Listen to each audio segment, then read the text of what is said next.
Gimana keadaan bapak dan ibu di kampung? Bayu mau pulang, tapi belum dapat izin dari komandan. Mereka baik kan? Ah, sinyal putus lagi. Sial.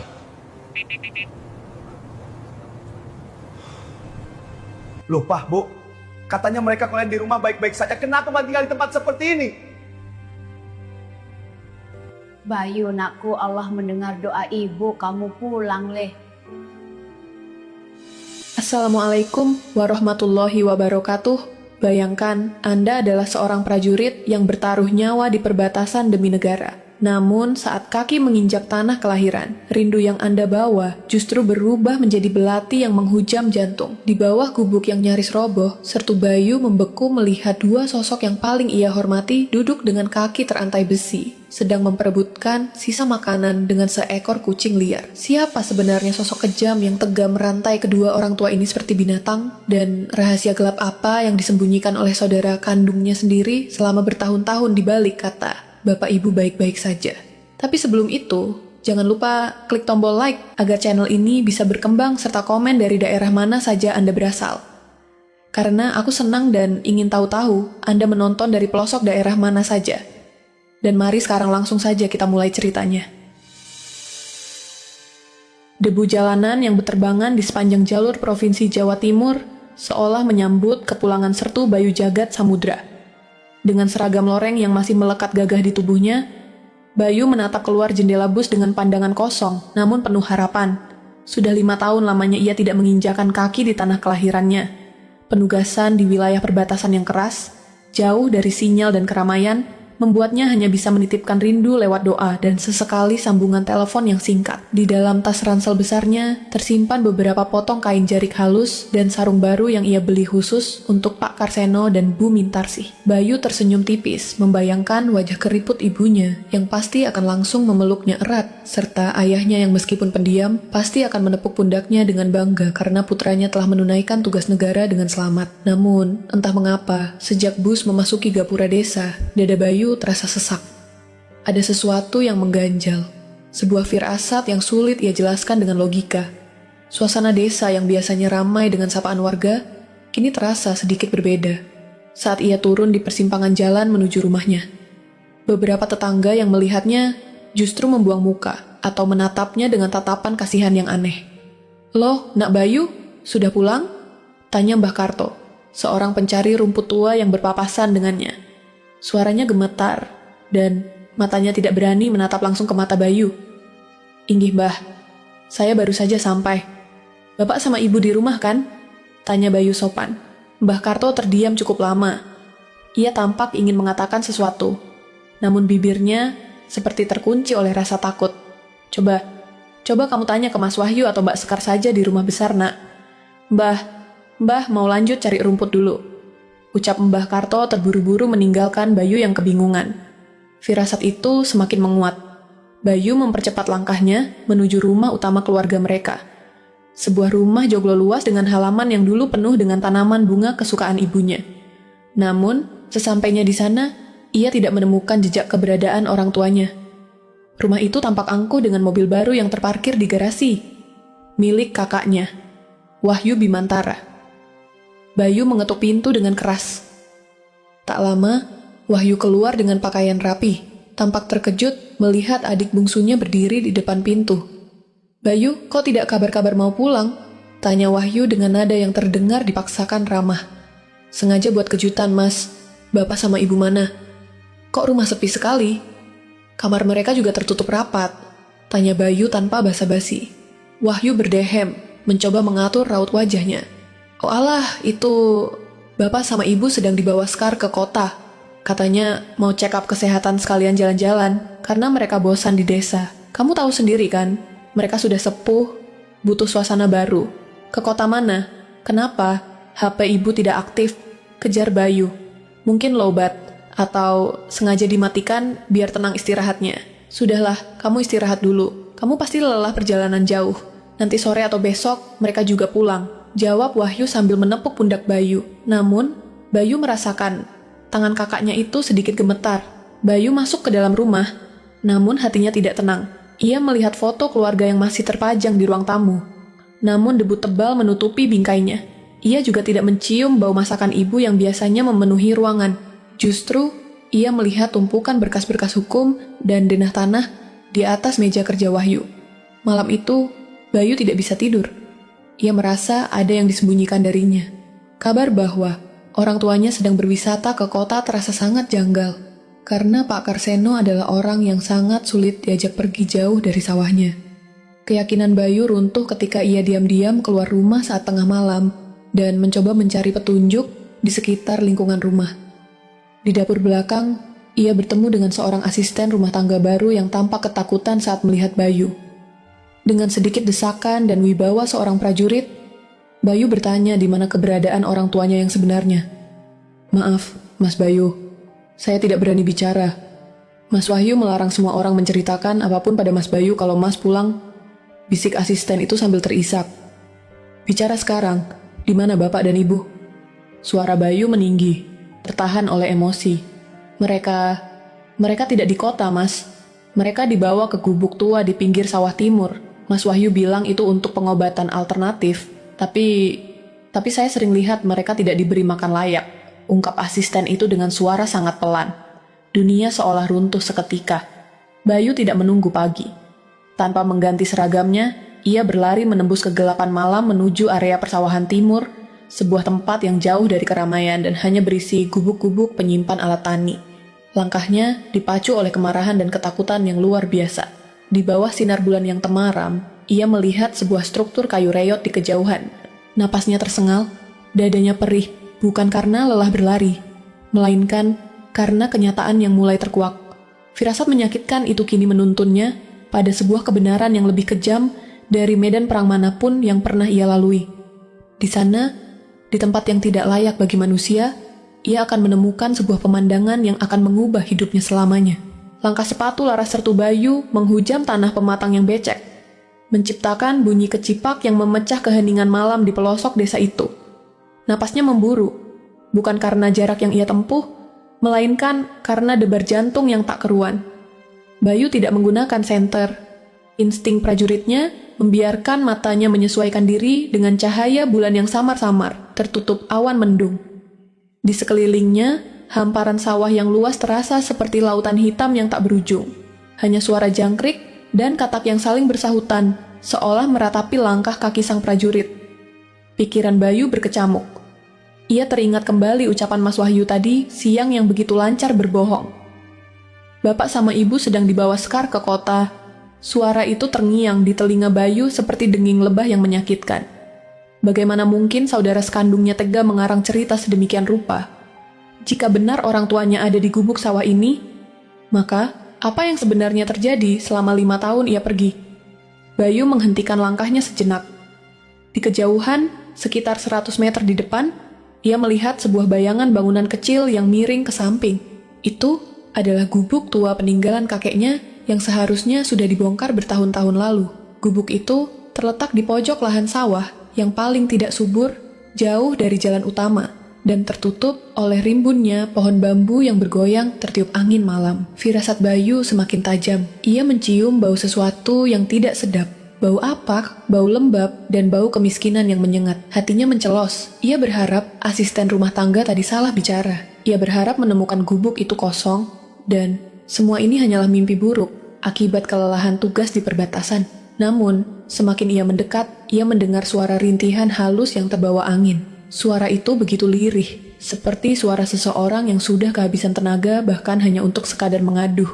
"Bapak, Ibu," bisik Bayu dengan suara yang gemetar. Ia mempercepat langkahnya, mengabaikan duri-duri semak yang menyabet kakinya. Ketika ia sampai di depan gubuk itu, ia terpaku. Gubuk itu tidak memiliki dinding yang utuh. Hanya tumpukan kayu lapuk dan atap rumbia yang sudah bolong di sana-sini. Tidak ada lampu minyak, apalagi listrik. Keadaan di sana gelap gulita. Namun telinga Bayu menangkap bunyi lain yang membuatnya darahnya seolah berhenti mengalir. Kling, kling, sreit. Itu adalah bunyi logam yang beradu dengan tanah dan kayu. Bunyi yang sangat ia kenal selama di medan tugas. Namun sangat tidak masuk akal jika terdengar di tempat seperti ini. Bunyi rantai. Bayu merogoh sakunya, mengeluarkan korek api, dan menyalakan sebatang lidi yang ia temukan di tanah, untuk memberikan sedikit penerangan. Cahaya kecil itu mulai berpijar, menerangi kolong gubuk yang rendah. Dan di sanalah, di atas tanah yang dingin dan hanya beralaskan karung goni bekas, Bayu melihat dua sosok manusia yang meringkuk seperti janin. Tubuh mereka sangat kurus, hanya tulang yang dibalut kulit keriput. Pakaian yang mereka kenakan sudah berubah warna, menjadi kecoklatan karena debu dan kotoran. Bahkan sudah compang-camping hingga tak layak disebut pakaian. Ketika cahaya lidi itu mendekat ke arah kaki mereka, Bayu hampir saja jatuh terduduk. Sepasang kaki tua yang pecah-pecah dan penuh luka itu terikat oleh rantai besi besar yang digembok ke tiang kayu utama gubuk. Rantai itu sudah berkarat, menandakan sudah sangat lama terpasang di sana. Luka di pergelangan kaki mereka tampak menghitam dan meradang, dikerubuti lalat-lalat malam yang berterbangan. "Aloh, aloh, Gusti!" Suara Bayu tercekat di tenggorokan. Salah satu sosok itu bergerak perlahan, seorang wanita tua dengan rambut yang sudah memutih seluruhnya dan tampak gimbal tak terurus. Ia menoleh perlahan ke arah cahaya, matanya yang cekung dan rabun mencoba memfokuskan pandangan. "Bayu, itu kamu, Le?" Suara itu sangat lemah, hampir menyerupai bisikan angin.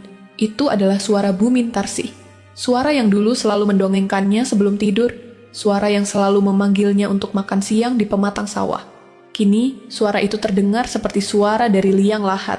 Di sampingnya, Pak Karseno masih terpejam, napasnya tersengal-sengal. Tampaknya sedang dalam kondisi demam tinggi. Bayu tidak mampu lagi menahan bendungan air matanya. Ia jatuh berlutut di atas tanah, memeluk kaki ibunya yang terantai. Seragam TNI yang ia kenakan dengan bangga kini terasa sangat berat, seolah mengejeknya karena gagal melindungi orang tuanya sendiri. Sementara ia sibuk melindungi perbatasan negara. Ia meraung dalam diam, menciumi kaki ibunya yang kotor dan berbau. "Ngapain kamu di sini, Le?" "Pergi. Nanti masmu marah," bisik Bu Mintarsih sambil mencoba mengelus kepala Bayu dengan tangan yang gemetar hebat. Kata-kata itu bagai sembilu yang menyayat hati Bayu. Ibunya, dalam kondisi seperti ini, masih mengkhawatirkan keselamatannya dari amarah kakaknya sendiri. Bayu mengepalkan tinjunya, hingga kuku-kukunya memutih. Di tengah kesunyian sawah itu, sertu Bayu Jagat Samudra bersumpah demi seragam dan jiwanya, bahwa ia tidak akan membiarkan siapapun yang bertanggung jawab atas penderitaan ini lolos begitu saja. Sekalipun, itu adalah darah dagingnya sendiri. Misteri di balik gubuk sunyi ini baru saja dimulai. Dan Bayu tahu, ia harus bersiap menghadapi kenyataan yang jauh lebih pahit dari sekadar rantai dan gubuk tua ini. Cahaya lidi yang dinyalakan Bayu mulai meredup, menyisakan bara kecil yang hampir padam. Namun pemandangan di depannya sudah cukup untuk menghancurkan seluruh kewibawaannya sebagai seorang prajurit. Di bawah naungan atap rumbia yang bocor itu, sertu Bayu melihat pemandangan yang lebih menyayat hati daripada medan perang manapun. Di depan lutut Pak Karseno yang terantai, terdapat 2 piring plastik kusam berisi sisa nasi yang sudah menguning, dan sedikit sayuran layu yang sudah berbau masam. Di sela-sela piring itu, seekor kucing liar berwarna oranye kurus sedang menjilati sisa kuah di piring Pak Karseno. Yang membuat dada Bayu sesak hingga sulit bernapas adalah melihat ayahnya, pria yang dulu begitu gagah mencangkul sawah. Kini hanya diam membiarkan kucing itu makan bersamanya. Pak Karseno sesekali menyuapkan sejumput nasi ke mulutnya sendiri, lalu menyodorkan sisa di tangannya agar dijilat oleh kucing itu. Mereka berbagi nasib dalam kehinaan yang diciptakan oleh manusia. "Bapak, ini Bayu, Pak. Bayu pulang." Suara Bayu pecah, parau oleh tangis yang tertahan di tenggorokan. Pak Karseno mendongak perlahan. Matanya yang sudah tertutup, selaput katarak mencoba mengenali sosok berseragam di depannya. Tangan tuanya yang gemetar, meraba udara, mencari wajah putranya. Begitu telapak tangan yang kasar dan pecah-pecah itu menyentuh pipi Bayu, tangis sang prajurit tumpah tak terbendung. Ia memeluk tubuh ayahnya, yang kini hanya tinggal tulang, mencium bau tanah, dan keringat yang sudah mengering berhari-hari. "Aloh, aloh, kenapa Bapak dan Ibu jadi begini? Siapa yang tega, Pak?" Raung Bayu pelan agar suaranya tidak memancing perhatian dari kejauhan. Bu Mintarsih yang duduk di samping suaminya hanya bisa mengelus pundak Bayu dengan sisa tenaganya. "Sudah, Le, jangan menangis. Ini sudah nasib kami." "Siapa yang pasang ini, Bu? Mas Wahyu atau Mbak Sekar?" tanya Bayu dengan nada bicara yang mulai berubah dingin, sedingin es di puncak gunung. Amarahnya mulai menggantikan rasa sedihnya. Ibu Mintarsih terdiam, ia melirik ke arah jalan setapak di kejauhan dengan tatapan ketakutan. Mereka bilang ini biar bapak tidak hilang, Leh. Bapak sering lupa dan mau lari ke sawah yang sudah dijual itu. Jadi mereka ikat, katanya biar aman. Jawab ibu dengan suara bergetar, mencoba membela anak-anaknya yang lain meski ia sendiri menderita. Bayu mengepalkan tinjunya hingga terdengar bunyi gemertak tulang. Aman, bagaimana mungkin merantai orang tua di gubuk terbuka di tengah sawah yang penuh nyamuk dan udara malam yang menusuk tulang disebut sebagai tindakan mengamankan? Bayu melihat piring plastik itu lagi. Kucing oranye tadi masih setia di sana. Meringkuk di antara kedua orang tua itu seolah menjadi satu-satunya penjaga yang mereka miliki. Aman, kata mereka. Bayu berdiri, matanya menyala di kegelapan malam. Ia mengambil piring plastik yang berisi nasi basi itu dan membuangnya jauh ke semak-semak. Ia tidak tahan melihat orang tuanya makan makanan yang bahkan anjing pun mungkin akan menolaknya. Bayu bersimpuh kembali, menggenggam tangan kedua orang tuanya erat-erat.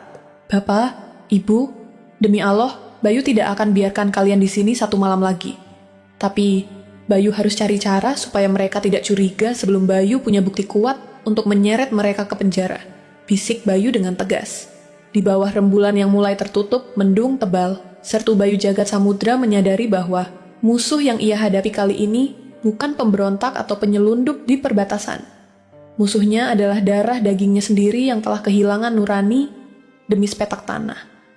Dan malam itu, di dalam gubuk yang sunyi, rencana besar mulai tersusun di kepala sang prajurit. Malam semakin larut, dan udara dingin sawah mulai menembus seragam loreng yang dikenakan Bayu. Namun, dinginnya malam tak sebanding dengan kekosongan yang ia rasakan saat melihat ibunya mencoba menutupi kakinya yang bengkak dengan selembar kain jarik yang sudah robek-robek. Bayu bersimpuh, membiarkan lututnya terbenam di tanah yang lembab. Ia meraih kaki Bu Mintarsih, mencoba mengusap luka lecet di pergelangan kaki yang terikat rantai itu dengan ujung lengan bajunya. Allah, sakit sekali ya Bu. Maafkan Bayu, Bu. Maafkan anakmu yang telat pulang ini, isak Bayu. Air matanya jatuh tepat di atas rantai besi yang berkarat itu. Pak Karseno, yang sejak tadi hanya diam dengan tatapan kosong, tiba-tiba memegang bahu Bayu. Tangannya kasar, sekeras batang pohon jati, namun gerakannya sangat lemah. Bayu, jangan salahkan kakak-kakakmu. Mereka hanya lelah merawat kami yang sudah pikun ini. Mereka bilang, kalau kami di rumah besar, kami hanya akan mengotori lantai marmer yang baru mereka pasang. Ucap Pak Karseno dengan nada datar, seolah ia sudah menerima kehinaan itu sebagai kewajaran. Mendengar itu, dada Bayu serasa dihantam godam besar. Mengotori lantai marmer, rumah itu dibangun dari keringat Pak Karseno selama puluhan tahun menjadi petani. Dan sekarang pemilik aslinya justru dibuang karena dianggap pengotor. Bapak, Ibu, kalian bukan kotoran. Kalian adalah alasan Bayu masih hidup sampai sekarang. Bayu berteriak tertahan, suaranya parau, karena menahan ledakan amarah yang luar biasa. Ia ingin sekali berteriak sekencang-kencangnya, memaki langit, memaki kakaknya. Tapi ia tahu, itu akan membahayakan keselamatan orang tuanya jika Wahyu terbangun. Bayu kemudian membuka tas kecil yang selalu ia bawa. Ia mengeluarkan botol air mineral dan sepotong roti cadangan yang belum sempat ia makan sejak di bus. Dengan tangan gemetar, ia menyobek roti itu menjadi bagian kecil-kecil dan menyuapkannya ke mulut ibunya. Makan ini dulu, Bu. Pelan-pelan, bisik Bayu. Bu Mintarsih mengunyah roti itu dengan susah payah, karena giginya sudah banyak yang tanggal. Ia kemudian membagi roti itu menjadi dua, memberikan separuhnya kepada Pak Karseno. Di tengah penderitaan yang luar biasa, mereka masih saling mendahului dalam urusan perut yang kosong. Bayu hanya bisa memandangi pemandangan itu dengan hati yang hancur berkeping-keping. Tiba-tiba, suara langkah kaki terdengar dari kejauhan, dari arah jalan setapak pematang sawah. Bayu dengan sigap mematikan sisa lidi yang menyala. Ia menarik napas dalam-dalam, menajamkan pendengarannya. Insting tempurnya bangkit. Ia segera merunduk di balik tiang gubuk yang gelap, melindungi orang tuanya dengan tubuhnya yang tegap. Siapa itu, Leh? Bisik Bu Mintarsih ketakutan. Tubuhnya menggigil hebat. Ia tampak trauma setiap kali mendengar suara langkah kaki mendekat ke gubuk itu. Diam, Bu. Jangan bicara, bisik Bayu tegas. Dari kegelapan, muncul sesosok bayangan manusia yang membawa lampu senter. Cahaya senter itu menyapu permukaan tanah, mendekat ke arah gubuk. Bayu bersiap untuk menerjang siapapun, itu jika mereka berniat menyakiti orang tuanya. Namun, saat sosok itu semakin dekat, cahaya senter itu justru diarahkan ke bawah, ke arah piring plastik yang tadi dibuang Bayu. Ternyata, itu adalah sosok asisten rumah tangga yang tadi memberitahu Bayu. Ia membawa sebungkus nasi bungkus dan sebotol air hangat. "Mas Bayu, masih di sini?" Bisik wanita itu dengan suara bergetar ketakutan. "Cepatlah pergi, Mas. Kalau Mas Wahyu bangun dan lihat Mas tidak ada di kamar, dia pasti akan kesini mencari Mas. Dia sangat curiga kalau ada orang yang mendekati gubuk ini." Bayu keluar dari kegelapan. Wajahnya terlihat menyeramkan di bawah cahaya senter yang remang. "Kenapa kamu diam saja selama ini? Kenapa warga desa tidak ada yang menolong mereka?" tanya Bayu dengan nada menuntut. Wanita itu menangis. "Kami takut, Mas. Mas Wahyu itu orang kuat di sini sekarang. Dia punya banyak uang dan orang-orang bayaran. Siapapun yang bicara, diancam akan diusir dari desa atau dilaporkan ke polisi dengan tuduhan pencurian. Kami hanya orang kecil, Mas." Bayu terdiam. Ia menyadari betapa dalam akar kejahatan yang ditanam oleh kakaknya sendiri. Ini bukan sekadar masalah keluarga. Ini adalah penindasan sistematis yang dilakukan oleh anak kandung terhadap orang tua mereka sendiri. "Ambil nasi itu, berikan pada bapak dan ibu. Saya harus pergi sekarang sebelum fajar menyingsing agar Wahyu tidak curiga," kata Bayu dengan nada dingin yang penuh rencana. Ia kembali menoleh ke arah orang tuanya. Ia mencium kening mereka satu persatu. "Bapak, ibu, bertahanlah sedikit lagi. Bayu janji, matahari besok akan menjadi awal dari akhir penderitaan kalian. Allah tidak tidur, dan Bayu di sini untuk menjemput keadilan bagi kalian." Dengan hati yang berat, Bayu meninggalkan gubuk itu.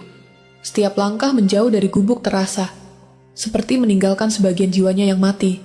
Namun, di dalam kepalanya, strategi perang sudah tersusun rapi. Ia tidak akan menyerang dengan kepalan tangan, tapi ia akan menghancurkan kakaknya dengan cara yang paling sah dan mematikan yang pernah ada. Fajar menyingsing dengan warna merah yang tampak seperti sapuan darah di cakrawala desa. Sertu Bayu kembali ke rumah besar tepat sebelum asisten rumah tangga membuka pintu depan. Ia masuk melalui jendela kamar belakang dengan gerakan senyap yang telah terlatih selama bertahun-tahun di hutan belantara perbatasan. Ia segera berganti pakaian, namun seragam lorengnya tidak ia simpan di dalam tas. Ia menggantungnya di kapstok, membiarkan atribut TNI itu terlihat mencolok sebagai pengingat bagi siapapun di rumah ini bahwa seorang pelindung negara telah pulang. Di ruang makan, aroma kopi, mahal dan roti bakar menyeruak. Wahyu Bimantara duduk dengan tenang sambil membaca koran pagi. Sementara Sekar Arum Lestari, kakak perempuan Bayu yang selalu tampil modis, sedang sibuk dengan ponsel pintarnya. Pemandangan itu sangat kontras dengan gubuk reot yang baru saja ditinggalkan Bayu beberapa jam lalu. Bayu, sudah bangun? Tidurmu nyenyak, Dik?" tanya Sekar dengan nada manis yang terdengar sangat dibuat-buat. Ia tersenyum, namun matanya tidak memancarkan kehangatan sedikit pun. Bayu menarik kursi dan duduk di hadapan mereka. Ia menatap kopi hitam di depannya dengan pandangan dingin. "Tidurku tidak nyenyak, Mbak. Aku bermimpi melihat bapak dan ibu sedang kedinginan di tengah sawah. Aneh, ya?" Sekar tersedak kopinya. Wahyu perlahan menurunkan korannya, matanya menajam menatap Bayu. Keheningan yang mencekam tiba-tiba menyelimuti ruangan itu. "Itu bunga tidur, Bay. Kamu mungkin terlalu lelah. Kan sudah Mas bilang, bapak dan ibu sedang di kota. Mereka sedang senang-senang. Mungkin sekarang lagi sarapan di hotel mewah," ujar Wahyu dengan suara bariton yang stabil. Mencoba merebut kembali kendali suasana. "Hotel mewah ya, Mas?" Bayu menyesap kopinya perlahan, lalu meletakkannya kembali ke meja dengan denting yang keras. "Lalu kenapa? Tadi malam aku mencium bau nasi basi dan karat besi di sekitar sawah timur. Kenapa warga desa diam 1000 bahasa saat aku tanya kabar bapak?" Wajah Sekar memucat. Ia melirik Wahyu mencari aba-aba. Wahyu tertawa kecil, tawa yang kering dan tidak sampai ke mata. "Wah, insting tentaramu terlalu tajam sampai-sampai membayangkan hal yang tidak-tidak. Sudahlah, Bay. Jangan bikin suasana jadi tegang. Kamu baru pulang, nikmati saja fasilitas di rumah ini. Tanah sawah kita sedang bagus-bagusnya, uang bukan masalah lagi buat kita." "Tanah sawah yang mana, Mas? Bukankah itu tanah warisan yang kata bapak tidak boleh dijual?" pancing Bayu. Wahyu menggebrak meja pelan, raut wajahnya mulai berubah ketus. "Zaman sudah berubah, Bay. Bapak itu sudah pikun, dia tidak mengerti nilai bisnis. Tanah itu kalau cuma ditanami padi..." tidak akan bikin kita kaya. Aku dan Sekar punya rencana besar untuk keluarga ini. Kita bisa jadi orang terpandang di kabupaten ini kalau proyek pengembang itu jalan. Dan untuk rencana besar itu, kalian harus menyingkirkan penghalang. Suara Bayu merendah, namun penuh penekanan. Sekar berdiri, wajahnya memerah karena emosi yang mulai tidak terkendali. Kamu jangan sok suci, Bayu. Kamu enak-enakan di perbatasan, dapat gaji dari negara. Sementara kami yang di sini mengurus rumah dan segala tetek bengeknya. Bapak itu sudah tidak bisa diatur. Dia mau bagi-bagikan tanah itu ke warga miskin. Itu gila. Kami hanya mengamankan hak kami. Mengamankan hak dengan cara merantai mereka seperti binatang. Bayu berdiri, tubuhnya yang tegap menjulang di depan kakak-kakaknya. Aku sudah melihatnya semalam. Aku sudah memeluk kaki bapak yang luka karena rantai karat buatan kalian. Mas Wahyu, Mbak Sekar, di mana hati nurani kalian? Di mana ajaran Allah yang selalu bapak ajarkan dulu? Wahyu berdiri menghadapi Bayu. Ia tidak lagi mencoba berbohong. Topengnya telah hancur. Kalau kamu sudah tahu, lalu mau apa? Kamu cuma satu orang, Bayu. Semua surat tanah sudah atas nama kami. Warga di sini tidak akan ada yang berani melawanku. Kalau kamu mau hidup tenang, diamlah, ambil bagianmu, dan pergilah kembali ke perbatasan. Bayu menatap kakaknya dengan tatapan muak. Ia tidak menyangka keserakahan bisa mengubah manusia menjadi iblis berwujud saudara. Kalian mungkin punya uang, tapi kalian lupa satu hal. Aku punya sumpah prajurit untuk membela yang lemah. Apalagi jika itu adalah orang tua kandungku sendiri. Wahyu tersenyum sinis. Silakan coba saja sertu Bayu. Kita lihat siapa yang lebih kuat di desa ini. Bayu tidak membalas. Ia berbalik dan berjalan keluar rumah. Di dalam hatinya, ia tahu bahwa perang keluarga ini telah dimulai secara resmi. Ia harus bertindak cepat sebelum Wahyu memindahkan orang tuanya ke tempat yang lebih tersembunyi. Allah pasti akan menunjukkan jalan. Dan Bayu yakin, kebenaran tidak akan pernah kalah oleh tumpukan harta yang fana.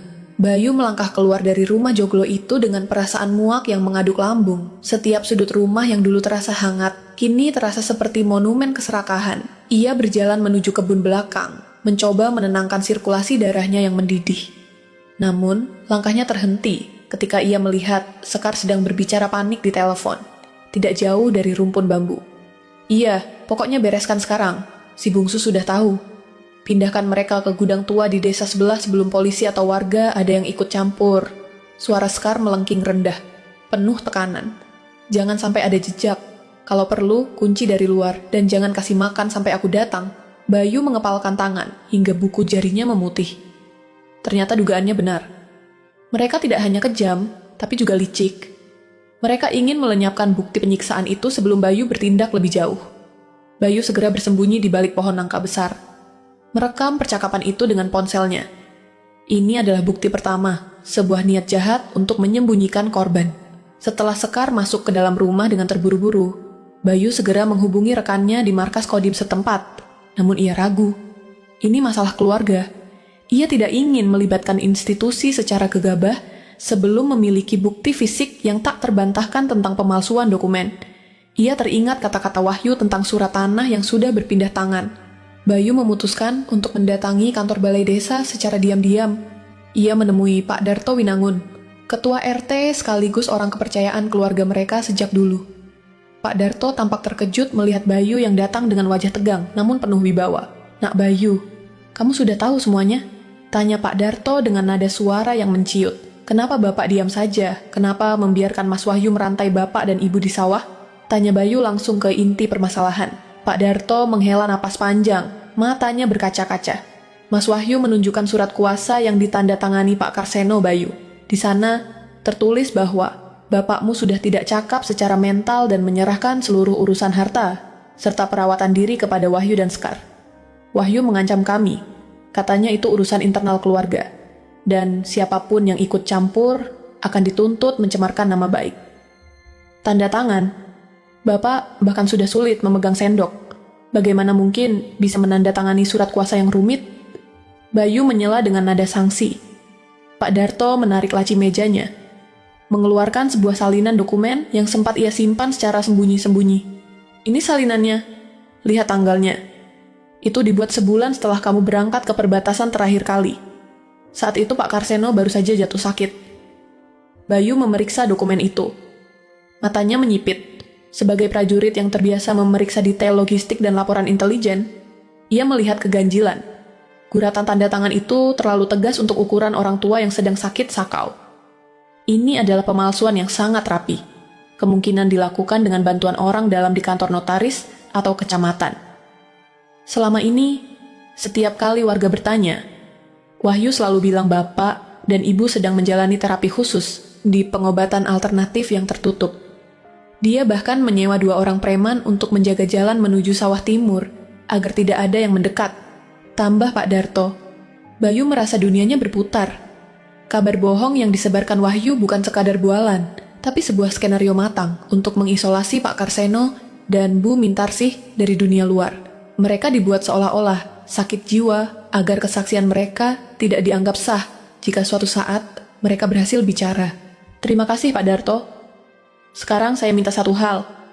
Tolong jangan beritahu Wahyu kalau saya menemui Bapak. Saya butuh Bapak untuk menjadi saksi saat kebenaran ini saya bawa ke meja hijau. Tegas Bayu. Bayu keluar dari kantor desa dengan rencana yang lebih tajam. Ia tidak akan membiarkan orang tuanya dipindahkan ke gudang desa sebelah. Ia harus bertindak sekarang, sebelum matahari terbenam. Sandiwara warisan ini harus diakhiri dengan sebuah drama penangkapan, yang akan membuat kakaknya menyesal.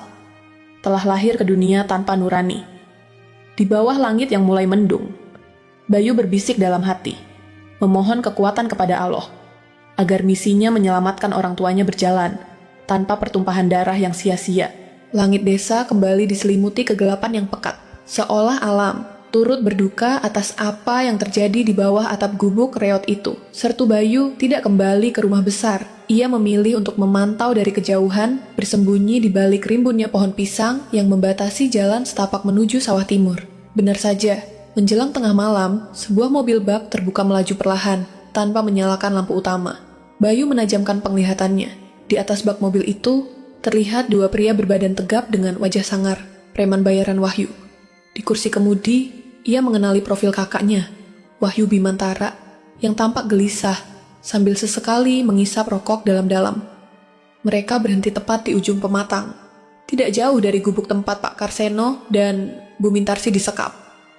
Cepat bereskan, bawa mereka ke gudang belakang pasar desa sebelah. Jangan sampai ada yang melihat, terutama si Bayu itu. Perintah Wahyu dengan nada rendah namun penuh ancaman. Siap bos, tapi kalau mereka berontak bagaimana? Rantainya dilepas, tanya salah satu preman itu. Jangan dilepas, biarkan saja terikat. Kalau mereka berisik, sumbat mulutnya pakai kain. Aku tidak mau rencana penjual tanah ini gagal gara-gara rintihan mereka. Jawab Wahyu ketus. Mendengar instruksi biadab itu, darah Bayu mendidih. Ia hampir saja melompat keluar dari persembunyiannya untuk menghajar kakaknya sendiri. Namun, disiplin prajuritnya menahan egonya. Ia tahu, jika ia menyerang sekarang tanpa saksi hukum, Wahyu bisa memutarbalikkan fakta dan menuduhnya melakukan penganiayaan atau desersi dari tugas. Bayu merogoh ponselnya, menyalakan mode perekaman video dengan inframerah. Ia merekam setiap detik saat kedua preman itu turun dan berjalan kasar menuju gubuk. Ia melihat bagaimana mereka menyeret tubuh lemah Pak Karseno yang terantai, membuat sang ayah mengerang kesakitan, karena besi karat itu menghantam tulang keringnya yang sudah luka. Allah, mau dibawa kemana kami? Rintih Bu Mintarsih ketakutan. Diam tua bangka, ikut saja, atau kalian tidak akan dapat makan seminggu. Bentak salah satu preman sambil mendorong bahu renta ibunya hingga tersungkur di tanah yang lembab. Hati Bayu teriris melihat ibunya diperlakukan seperti barang rongsokan. Namun, di saat yang sama, ia melihat sebuah kesempatan. Ia segera mengirim pesan singkat kepada Bribka Andika Prabowo, rekan lamanya di kepolisian sektor setempat yang sudah ia hubungi sore tadi untuk bersiaga. Target sedang bergerak. Lokasi pemindahan ke gudang pasar desa sebelah. Segera merapat ke koordinat yang saya bagikan. Bawa unit lengkap, tulis Bayu. Mobil bak itu mulai bergerak meninggalkan area sawah. Bayu mengikuti mereka dari kejauhan dengan berlari senyap di antara pepohonan. Ia tidak boleh kehilangan jejak. Ancaman gelap ini bukan lagi sekadar gertakan. Wahyu benar-benar berniat melenyapkan orang tuanya dari pandangan publik, agar transaksi tanah warisan itu berjalan mulus tanpa hambatan. Di tengah pelariannya, Bayu terus berzikir dalam hati. Ia memohon kepada Allah agar diberikan kesabaran dan ketajaman berpikir. Ini adalah malam penentuan, antara menyelamatkan orang tua yang ia cintai, atau membiarkan keserakahan menghancurkan sisa-sisa kemanusiaan di keluarganya. Bayu tahu, di ujung jalan ini hanya ada satu pemenang, keadilan atau pengkhianatan. Mobil bak terbuka itu berhenti di sebuah gudang tua yang terisolasi di pinggir pasar desa tetangga. Bau apa, kayu busuk, dan sisa-sisa gabah kering memenuhi udara. Bayu mengendap di balik tumpukan karung goni. Matanya tidak lepas dari sosok Wahyu yang turun dari mobil dengan wajah tegang. Di bawah cahaya lampu neon yang berkedip-kedip, Wahyu mengeluarkan selembar map kulit berwarna hitam. Bawa mereka masuk ke pojok sana. Pastikan rantainya tetap terikat ke tiang besi itu. Perintah Wahyu kepada dua preman suruhannya. Pak Karseno dan Bu Mintarsih diseret paksa. Suara besi yang beradu dengan lantai semen gudang yang kasar menciptakan bunyi memilukan yang menyayat batin Bayu. Saat itulah, Sekar muncul dari balik pintu gudang dengan membawa sebuah tas jinjing mewah yang sangat tidak serasi dengan tempat kumuh tersebut. Sudah beres, Mas. Pengembang itu sudah menelepon terus. Mereka mau tanda tangan terakhir malam ini juga di depan notaris bayaran kita. Ucap Sekar dengan nada tidak sabar. Sabar, Sekar. Kita harus pastikan orang tua ini tidak bisa bicara apa-apa kalau ada orang asing masuk. Bayu itu masalah besar. Dia punya insting yang merepotkan, sahut Wahyu sambil membuka map hitam itu. Dari jarak yang cukup dekat, Bayu melihat Wahyu mengeluarkan sebuah alat stempel kecil dan beberapa lembar kertas bermaterai. Jantung Bayu berdegup kencang saat melihat apa yang dilakukan kakaknya selanjutnya. Wahyu meraih tangan Pak Karseno yang lemas, lalu dengan paksa menempelkan jempol ayahnya ke bantalan tinta hitam, kemudian menekannya keras-keras ke atas kertas dokumen tersebut. Jangan jual tanah itu, Wahyu. Itu untuk masa depan adikmu dan warga. Rintih Pak Karseno dengan suara serak. Diam, Pak. Bapak sudah tidak tahu apa-apa soal masa depan. Tanah ini akan jadi uang miliaran. Dan kami tidak butuh izin dari orang tua yang sudah pikun. Bentak Wahyu sambil menyekat tinta di jempol ayahnya, dengan kasar menggunakan kain kotor. Bayu merekam setiap adegan itu dengan kamera ponselnya. Inilah bukti otentik pengkhianatan terkejam. Pemalsuan persetujuan dan pemaksaan tanda tangan di bawah tekanan fisik. Ternyata, selama ini Wahyu dan Sekar menggunakan kondisi fisik orang tua mereka yang lemah untuk melegitimasi pencurian harta warisan secara hukum. Bagus. Dengan cap jempol ini, semua sudah sah. Besok pagi, tanah itu bukan lagi milik keluarga Samudra, tapi milik pengembang. Dan kita akan pergi dari desa ini sebelum Bayu melakukan hal yang macam-macam. Ujar Sekar dengan senyum kemenangan yang menjijikan. Bayu mematikan rekaman video itu. Tangannya gemetar hebat, bukan karena takut, melainkan karena menahan luapan amarah yang hampir meledak. Ia melihat orang tuanya kembali dibiarkan meringkuk di sudut gudang yang dingin, tanpa alas tidur. Sementara, kakak-kakaknya tertawa merayakan kekayaan yang mereka curi dari keringat dan air mata orang tua sendiri. Di tengah kegelapan gudang, Bayu menyadari bahwa musuh di depannya sudah tidak memiliki nurani sedikit pun. Mereka bukan lagi saudara yang ia kenal dulu. Mereka adalah pemangsa yang tega memakan orang tua sendiri demi tumpukan harta yang fana. Bayu menatap layar ponselnya, di mana rekaman kejahatan itu tersimpan rapi. Ini adalah senjata pamungkasnya untuk menghancurkan rencana biadab mereka di babak selanjutnya. Suasana di dalam gudang tua itu semakin mencekam saat Wahyu dan Sekar mulai berkemas untuk meninggalkan orang tua mereka dalam kegelapan. Bayu, yang masih mengintai dari balik tumpukan karung, melihat Sekar mengeluarkan sebuah kotak plastik kecil dari tas mewahnya. Itu adalah kotak obat milik Bu Mintarsih, yang biasanya berisi kapsul untuk jantung dan pereda nyeri sendi. Namun, alih-alih memberikan obat itu kepada ibunya yang sedang merintih kesakitan karena sesak napas, Sekar justru membuka tutupnya dan membuang seluruh isinya ke lantai gudang yang kotor. Ia menginjak butiran obat itu hingga hancur menjadi bubuk putih yang menyatu dengan debu. Kenapa dibuang, Sekar? Ibu sesak. Tolong. Rintih Bu Mintarsih sambil memegangi dadanya. Air mata mengalir di sela keriput pipinya, membasahi kain kotor yang ia kenakan. Sekar berjongkok di depan ibunya, menatap dengan pandangan dingin tanpa belas kasihan. Kalau ibu sehat, ibu pasti akan banyak bicara pada Bayu. Lebih baik ibu lemas begini saja. Biarkan Bayu mengira ibu sudah pikun berat karena faktor usia. Obat ini mahal. Lebih baik uangnya buat beli tas baru daripada buat orang tua yang cuma bisa menyusahkan. Ucap Sekar ketus. Bayu yang menyaksikan hal itu dari kegelapan merasa jantungnya seakan berhenti berdetak. Ini bukan lagi sekadar perebutan harta. Ini adalah upaya pembunuhan perlahan. Menghilangkan akses obat-obatan bagi lansia dengan kondisi jantung kronis adalah tindakan kriminal yang sangat biadab. Tangannya mengepal begitu keras hingga kuku-kukunya melukai telapak tangannya sendiri. Allah, ampuni anak-anak hamba. Pak Karseno berbisik di samping istrinya. Mencoba merangkul bahu Bu Mintarsih, meski tangannya sendiri terhambat oleh rantai pendek yang mengikatnya ke tiang. Sudah, jangan banyak drama. Ayo Sekar, kita pergi. Biarkan mereka di sini sampai urusan notaris selesai besok pagi. Preman-preman ini akan menjaga pintu luar. Ajak Wahyu sambil menarik lengan adiknya.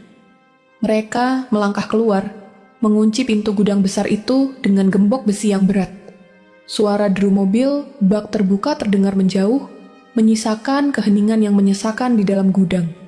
Di dalam sana, hanya terdengar suara napas Bu Mintarsih yang tersengal-sengal dan isak tangis Pak Karseno yang meratapi nasib malang mereka. Bayu tidak menunggu lama. Setelah memastikan mobil Wahyu sudah cukup jauh, ia keluar dari persembunyiannya.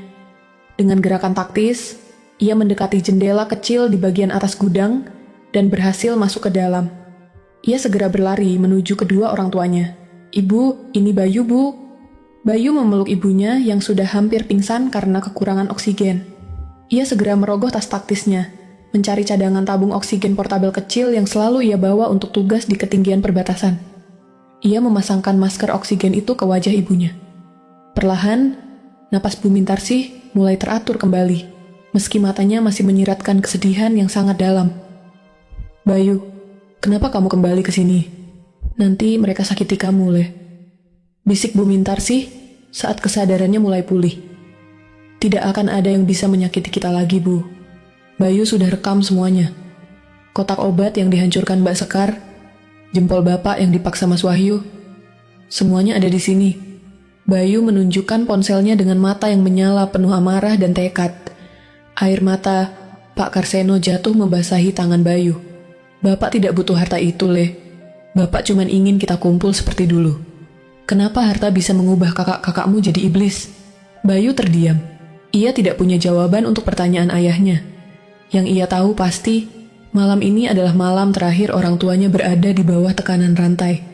Ia mengeluarkan sebuah alat pemotong besi kecil dari saku celananya. Dengan beberapa kali tekanan kuat, rantai karat yang mengikat kaki orang tuanya akhirnya putus. "Kita pergi sekarang, Pak, Bu. Tapi kita tidak akan lari. Kita akan menjemput keadilan," tegas Bayu sambil menggendong ibunya yang lemah. Sementara ayahnya dipapah untuk keluar dari gudang maut itu melalui jalur belakang yang sudah ia amankan. Bayu membawa kedua orang tuanya ke sebuah tempat aman yang telah disiapkan oleh Bribka Andika. Setelah memastikan Pak Karseno dan Bu Mintarsih mendapatkan perawatan medis darurat dan oksigen yang cukup, Bayu tidak lantas beristirahat. Amarahnya telah mencapai titik didih. Namun sebagai prajurit, ia tahu bahwa eksekusi akhir harus dilakukan dengan kepala dingin. Ia kembali ke rumah joglo besar itu tepat saat fajar mulai menyingsing, saat Wahyu dan Sekar sedang bersiap-siap dengan pakaian terbaik mereka untuk menemui notaris. Bayu melangkah masuk melalui pintu depan yang tidak terkunci. Suara sepatu larasnya bergema di atas lantai marmer yang mewah, menciptakan irama mencekam yang menghentikan aktivitas Wahyu yang sedang merapikan dasinya di depan cermin besar ruang tamu. "Ho, Bayu, dari mana saja kamu semalaman? Kami cari-cari tidak ada di kamar," tanya Wahyu dengan nada meremehkan, meski matanya menyiratkan kewaspadaan tinggi. Bayu tidak menjawab. Ia berjalan perlahan menuju meja makan, menarik sebuah kursi, dan duduk dengan tenang. Ia meletakkan ponselnya di atas meja. Layarnya menghadap ke atas. Di belakangnya, Sekar muncul dengan riasan wajah yang tebal, membawa tas mewah yang kemarin ia bawa ke gudang. "Kenapa diam saja? Oh, aku tahu. Kamu pasti lapar ya setelah keluyuran." "Biar AR tersiapkan sarapan," sahut Sekar sambil mencoba melewati Bayu. "Duduk," ucap Bayu singkat. Suaranya rendah, namun mengandung otoritas yang tidak bisa dibantah. Wahyu dan Sekar saling pandang. Mereka merasakan aura yang berbeda dari adik bungsu mereka kali ini. Bukan lagi Bayu yang penuh rindu, melainkan Bayu sang prajurit yang sedang menginterogasi tawanan perang. Dengan ragu, mereka berdua duduk di hadapan Bayu. "Aku punya hadiah untuk kalian sebelum kalian pergi menemui notaris," kata Bayu datar. Ia menekan tombol play pada ponselnya. Seketika, ruang tamu itu dipenuhi oleh suara rintihan Pak Karseno dan bentakan kasar Wahyu di dalam gudang. Video itu memperlihatkan dengan sangat jelas bagaimana Wahyu memaksa jempol ayahnya ke atas kertas bermaterai, dan bagaimana Sekar dengan teganya menghancurkan obat-obatan ibunya di bawah sepatu mahalnya. Wajah Wahyu memucat seketika. Sekar gemetar, tangannya refleks menutup mulutnya sendiri. Video ini sudah terkirim ke server pusat militer tempatku bertugas dan ke ponsel Bribka Andika. Jika terjadi sesuatu padaku atau orang tuaku, video ini akan otomatis menjadi laporan publik, lanjut Bayu sambil menatap tajam ke arah Wahyu. "Bayu, dengar dulu. Kami melakukan ini untuk kebaikan kita semua. Tanah itu kalau dijual, kamu juga akan dapat bagian besar.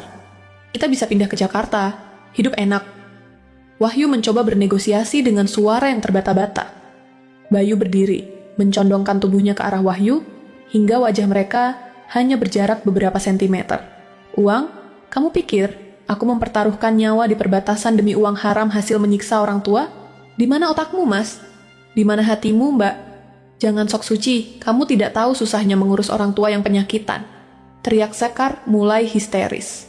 "Mengurus? Kalian merantai mereka. Kalian membiarkan mereka berbagi piring dengan kucing liar di gubuk reot. Itu bukan mengurus, itu membunuh perlahan." Bayu menggebrak meja hingga vas bunga di atasnya pecah berantakan. "Sekarang pilihan kalian hanya dua, menyerah secara baik-baik kepada polisi yang sudah mengepung rumah ini. Atau aku sendiri yang akan menyeret kalian keluar dengan cara militer." Wahyu mencoba berdiri dan meraih ponsel Bayu.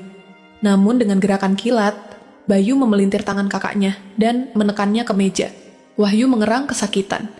Di saat yang sama, suara sirin polisi mulai terdengar mendekat ke halaman rumah.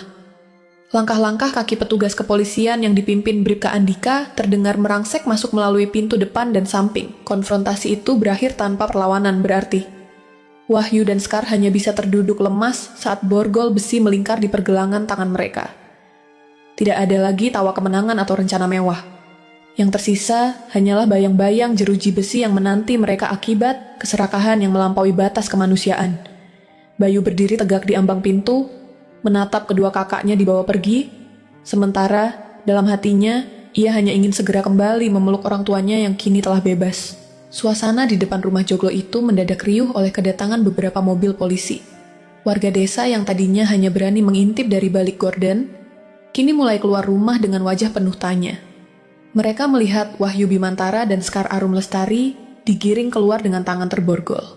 Wajah angkuh yang biasanya mereka pamerkan, kini tertunduk lesu, tertutup oleh tangan mereka yang mencoba menghalangi sorotan kamera ponsel beberapa warga. Bribka Andika Prabowo melangkah mendekati Bayu yang berdiri tegak di teras rumah. Ia membawa sebuah kantong plastik transparan berlabel barang bukti. Di dalamnya terdapat rantai besi berkarat dan gembok tua yang baru saja dipotong oleh Bayu di gudang semalam. "Ini buktinya, Bayu. Rantai ini tidak bisa berbohong. Bekas gesekan kulit dan karat yang menempel di sini akan menjadi saksi kunci di pengadilan nanti," ujar Andika sambil menunjukkan rantai itu kepada tim identifikasi. Bayu menatap rantai itu dengan tatapan kosong. Besi dingin itulah yang selama berbulan-bulan merenggut kemerdekaan orang tuanya. Besi itulah yang membuat kaki Pak Karseno bengkak dan bernanah. "Bawa juga piring plastik kusam dari gubuk sawah itu, Andika. Biar hakim tahu bahwa orang tua kami dipaksa berbagi makanan dengan hewan liar karena keserakahan mereka." Di sisi lain halaman, Wahyu mencoba memberontak saat akan dimasukkan ke dalam mobil patroli. "Ini fitnah, Bayu hanya ingin menguasai tanah itu sendirian. Dia menggunakan seragamnya untuk menakut-nakuti kami," teriak Wahyu histeris. Namun, teriakan itu segera bungkam saat Andika mengeluarkan surat perintah penangkapan resmi. "Kami sudah menggeledah tas Sekar Arum dan menemukan sisa-sisa obat yang dihancurkan, serta dokumen palsu yang belum sempat kalian serahkan ke notaris. Semua bukti sudah lengkap, Mas Wahyu. Video rekaman dari Sertu Bayu juga sudah kami verifikasi keasliannya." Sekar hanya bisa menangis sesenggukan di kursi belakang mobil polisi. Ia yang biasanya memikirkan koleksi tas dan perhiasan, kini harus membayangkan dinginnya lantai penjara. Kehancuran mereka terjadi begitu cepat, secepat mereka membuang orang tua mereka ke dalam gubuk. Bayu kemudian mengajak Andika masuk ke dalam rumah untuk mengamankan sisa dokumen warisan yang asli. Di dalam lemari besi yang kuncinya dipaksa buka, mereka menemukan sertifikat tanah yang asli. Masih atas nama Pak Karseno. Di sana juga tersimpan surat wasiat lama yang ditulis tangan oleh Bapak, yang menyatakan bahwa tanah sawah itu harus dikelola bersama untuk kemaslahatan warga desa, bukan untuk dijual. Ternyata Bapak sudah punya rencana mulia sejak dulu, tapi mereka menutup mata demi uang, bisik Bayu sambil mengusap air mata yang hampir jatuh. Proses hukum kini berjalan secara transparan. Kehadiran Bayu sebagai anggota TNI aktif memberikan tekanan moral yang luar biasa bagi siapapun yang mencoba bermain mata dalam kasus ini. Bukti rantai itu kini bukan sekadar besi tua, melainkan simbol perlawanan terhadap kezaliman keluarga. Bayu tahu perjalanan menuju pengadilan akan panjang, namun ia telah mengambil langkah pertama yang paling benar, membebaskan orang tuanya dari belenggu fisik dan hukum yang selama ini menjerat mereka. Berita penangkapan Wahyu dan Sekar menyebar secepat api yang membakar jerami kering di seluruh desa. Warga yang selama ini bungkam karena ancaman dan pengaruh uang Wahyu mulai berani angkat bicara. Satu persatu, kesaksian muncul memperkuat berkas penyidikan yang disusun oleh Bribka Andika. Di dalam ruang interogasi kantor polisi, Wahyu masih mencoba bersikap angkuh. Namun semua itu runtuh ketika ia diperlihatkan rekaman video saat ia memaksa jempol Pak Karseno menempel di atas materai. Itu hanya untuk memudahkan administrasi. Bapak sudah tidak bisa menulis. Teriak Wahyu dengan suara serak, mencoba membela diri di depan para penyidik, memudahkan administrasi dengan cara merantai kakinya di gubuk sawah. Anda pikir kami bodoh, Mas Wahyu? Sahut Bribka Andika sambil meletakkan rantai besi berkarat itu di atas meja interogasi. Bunyi denting logamnya terdengar seperti lonceng kematian bagi ambisi Wahyu. Sementara itu, di ruangan lain, Sekar Arum terus menangis histeris. Ia mencoba melemparkan semua kesalahan kepada Wahyu. Ia mengaku hanya mengikuti perintah kakak tertuanya karena takut. Namun, bukti penghancuran obat-obatan Bu Mintarsih yang terekam jelas dalam ponsel Bayu tidak bisa ia bantah. Tindakannya yang membuang obat jantung ibunya dianggap sebagai percobaan pembunuhan tidak langsung atau penelantaran berat yang membahayakan nyawa. Di luar kantor polisi, Bayu berdiri tegak di bawah pohon beringin besar. Ia tidak merasakan kemenangan sama sekali. Hatinya justru perih melihat kehancuran saudara-saudaranya. Namun, ia tahu bahwa kasih sayang tidak boleh mengalahkan keadilan. Apalagi jika korbannya adalah orang tua yang telah melahirkan mereka. Beberapa jam kemudian, pihak kejaksaan menyatakan berkas perkara lengkap. Wahyu dan Sekar resmi dipindahkan ke sel tahanan, sementara sambil menunggu jadwal persidangan. Saat mereka digiring menuju mobil tahanan, Bayu berdiri tepat di jalur mereka lewat. Bayu, tolong Bay, cabut laporannya, kita masih saudara Bay. Ratap Sekar sambil mencoba meraih ujung baju loreng adiknya. Bayu menatap kakaknya dengan pandangan yang dalam. Penuh luka, namun tegas. Saudara tidak akan membiarkan ibunya berbagi piring dengan kucing liar, Mbak. Saudara tidak akan merantai ayahnya sampai kakinya bernanah. Kalian yang memutuskan untuk memutus tali persaudaraan ini sejak kalian memasang rantai itu. Wahyu hanya diam, namun matanya menatap Bayu dengan kebencian yang mendalam. Ia masih belum merasa bersalah. Ia hanya merasa sial, karena Bayu pulang di saat yang tidak tepat. Mobil tahanan itu akhirnya berangkat, meninggalkan debu yang berterbangan dan kehancuran reputasi keluarga Bimantara yang selama ini diagung-agungkan di desa tersebut. Kejatuhan para pemangsa harta warisan ini menjadi pelajaran pahit bagi seluruh warga. Harta yang mereka kejar dengan cara yang biadab, kini justru menjadi jerat yang menyeret mereka ke balik jeruji besi. Bayu menarik napas panjang, mencoba membuang sesak di dadanya. Tugas hukum sudah berjalan. Kini tugas utamanya adalah menyembuhkan luka batin kedua orang tuanya yang jauh lebih dalam dari luka fisik di kaki mereka. Dinding beton sel tahanan yang lembab dan dingin kini menjadi saksi bisu runtuhnya martabat Wahyu Bimantara dan Sekar Arum Lestari.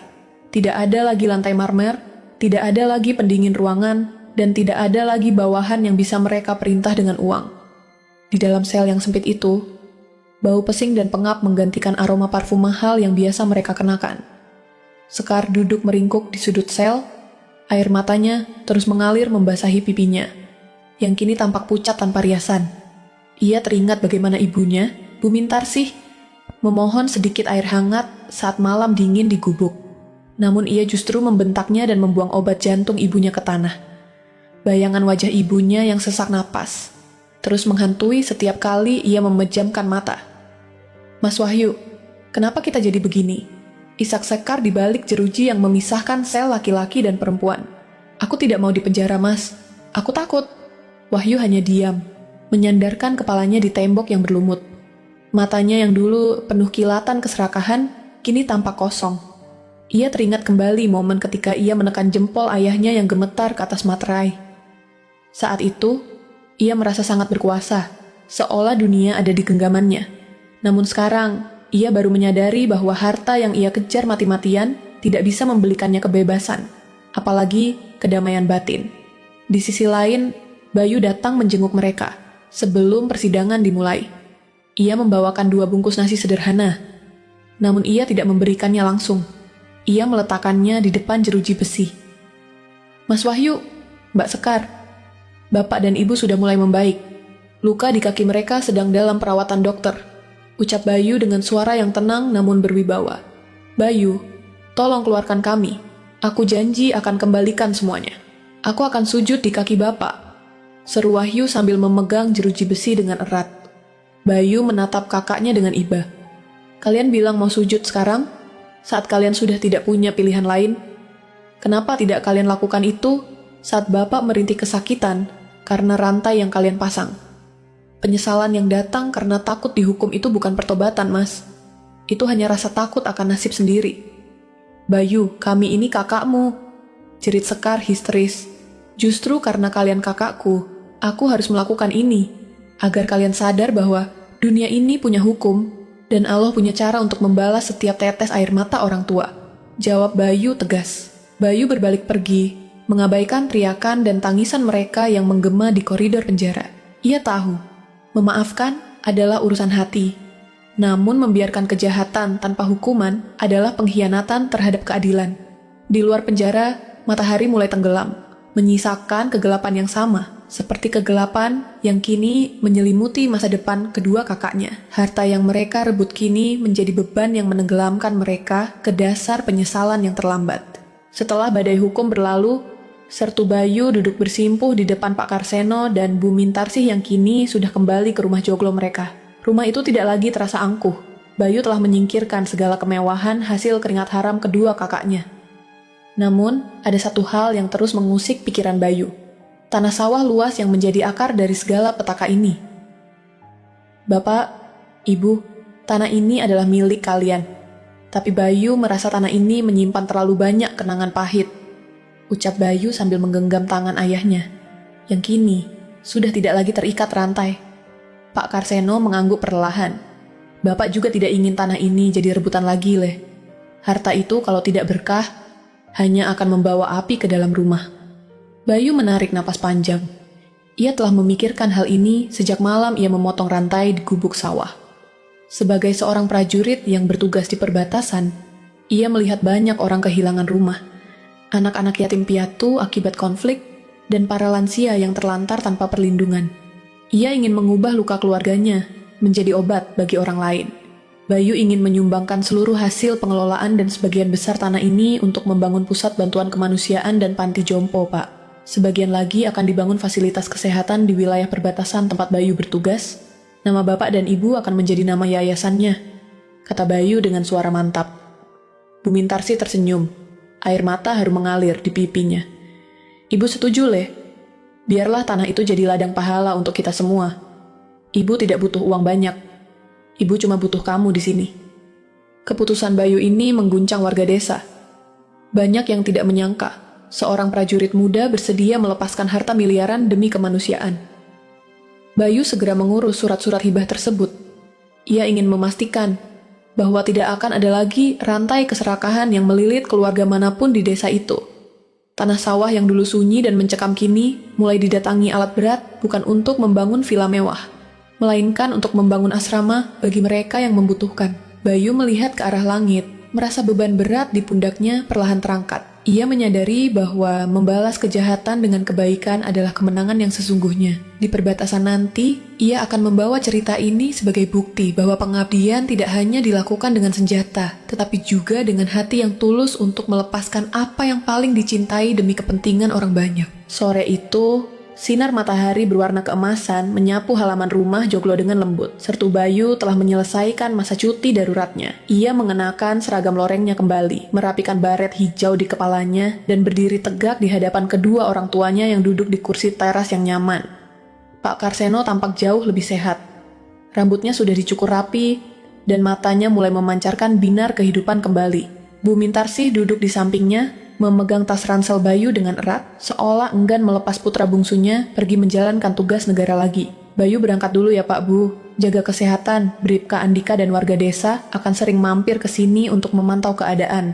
Pamit Bayu sambil mencium tangan kedua orang tuanya dengan takzim. Berangkatlah dengan tenang, Leh. Kamu sudah melakukan lebih dari cukup untuk kami.